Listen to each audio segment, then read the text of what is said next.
So, by now, you've probably watched tons of videos filled with GTA 6 rumors and wild guesses. But honestly, we won't know what's real and what's fake until the game actually drops. Today, though, we're talking about stuff that has a pretty solid chance of being in GTA 6. And that's because all this info is coming straight from patents filed by Rockstar Games and Take-Two over the past few years, like auto-generated interiors, which basically means you'll finally be able to walk around into a bunch of buildings, NPCs are gonna be way smarter, and character customization is gonna be on a whole new level. Plus, loading times during online gameplay pretty much non-existent. We've got a bunch of crazy details to go over in this video, so make sure you stick around till the end.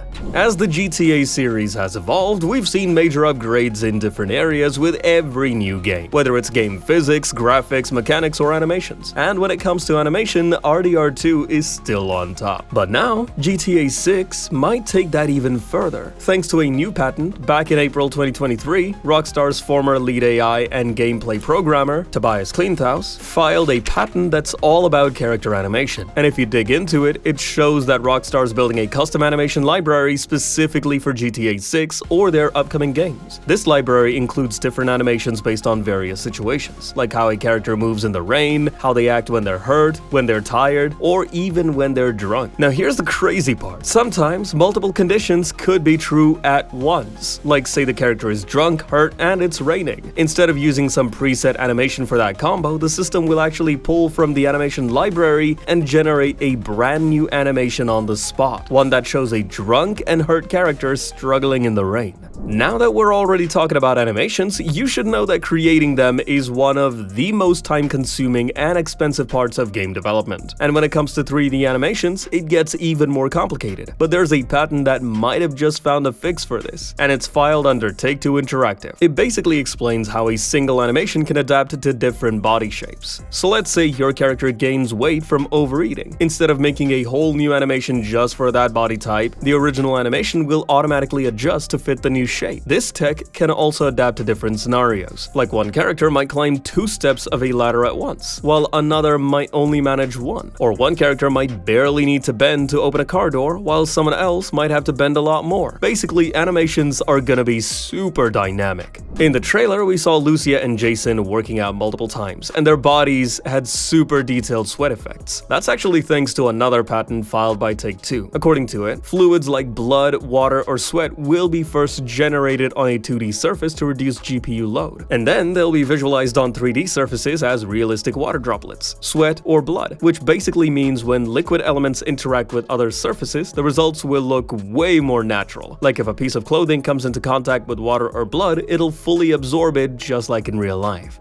Alright, let's answer a simple question. What's harder, multiplayer races or single-player races? Leaving out the hardcore racing fans for a second, most people would probably say multiplayer races. And that makes sense, because in multiplayer you're going up against real people. Every player drives based on the situation they're in, their position in the race, the track layout, whatever's going on around them. But in single-player, the AI or NPCs usually follow pre-programmed rules, or they act based on how well they've been trained. Like, if there's a crash up ahead, a real player won't just blindly keep driving. They'll try to dodge it, avoid crashing into buildings or other vehicles, and get through safely. Basically, real players make decisions based on the moment. Now, according to a new patent, NPCs in GTA 6 are gonna have that same kind of situational driving. They'll actually choose their route to a destination based on stuff like low traffic, more available lanes, and which road works best for the vehicle they're driving. Plus, not every NPC will be good at driving every type of car. So yeah, there's gonna be a driving skill set system too. And if you watch this scene from the trailer, check out how that girl casually slips past Jason's side without bumping into him. Movements like that show how natural and polished the NPC behavior is gonna be. So overall, NPC driving and movement in the game is gonna feel way more realistic and fresh.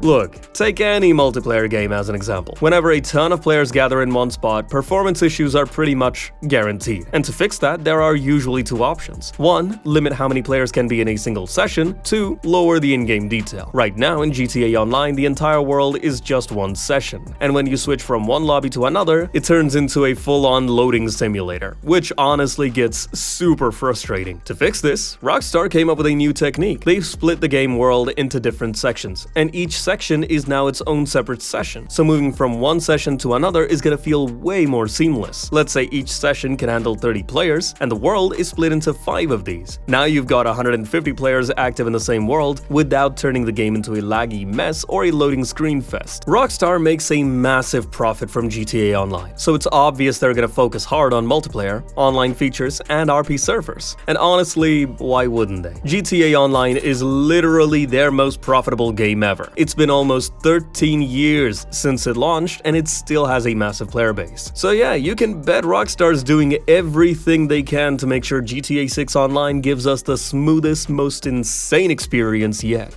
Now, since online is such a huge part of the game, Rockstar's definitely keeping an eye on in-game purchases too. Usually, games handle purchases through platforms like the Play Store, App Store, Steam, or Epic Store. But according to a new patent, GTA 6 is set to upgrade how players do heists, purchases, and online trades. And not just the user experience. They're also focusing on better purchase security. The goal is to make buying stuff or pulling off a heist super fast and totally effortless. On top of that, another patent shows some serious anti-cheat improvements coming to the game. Basically, they're trying to block hackers from getting in, so everyone can play on a level playing field. It's clear Rockstar wants the online experience to feel smooth, secure, and fair for everyone. Alright, so GTA 5 was a massive game with a pretty huge map, big cities, mountains, countryside, all that. And yeah, while the map looked big, most of it was just empty space filled with hills and rural areas. Now, if you look back at GTA 4's map, it was packed tight with buildings, and a lot more of those buildings were actually accessible. That wasn't the case in GTA 5 though, and the reason is simple. Creating interior takes a ton of time. First, an artist has to design the entire inside of the building. That means modeling stuff like chairs, desks, beds, paintings, carpets, you name it. Then those assets get categorized into different groups. After that, a gameplay designer comes in and arranges them based on the theme and type of building. Like if it's an old building, the walls would have cracks, trash would be lying around, and everything would look worn out. Once that's set up, rendering specialists make sure it all runs smoothly and doesn't kill the game's performance. So yeah, the whole process is super time consuming. Now, coming to GTA 6, rumors say a lot more buildings will be accessible, and you'll actually be able to walk around inside them freely. And here's where it gets interesting. A patent filed for object and environment generation suggests that interiors will be auto-generated based on the type of building. So say you need a Chinese restaurant. You won't need someone to design it all manually. The game will auto-generate that interior based on what kind of building it is. And it's not just the devs. Players will reportedly be able to customize furniture and objects in their homes too. On top of that, NPCs won't wear the same outfit every day. One day you might see someone in a suit, and the next day that same person could be wearing a casual shirt. Bottom line, the game world's gonna feel way more alive and dynamic this time.